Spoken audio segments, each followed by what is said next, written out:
خود بھی نماز پڑھیں گے، اپنے بچوں کو بھی نماز کی ترغیب دیں گے،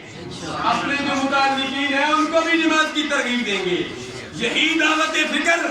آستان عالیہ گولڈ شریف میں دی جا رہی ہے، یہی دعوت فکر آستان عالیہ ڈھیر شریف میں دی جا رہی ہے، یہی دعوت فکر آستان عالیہ نقیب آباد شریف میں دی جا رہی ہے، یہی دعوت فکر آستان عالیہ چورہ شریف میں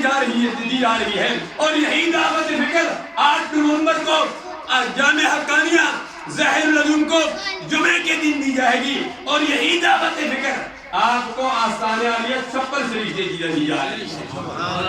دعا کرتے ہیں اللہ تبارک و تعالی ہمیں جو دعوت دی جا رہی ہے اس پر ہم سب کو عمل کرنے کی توفیق عطا فرمائے۔ سردار صاحب نے خوبصورت انداز میں آپ کو دعوت دی ہے کہ نیکی پھیلاؤ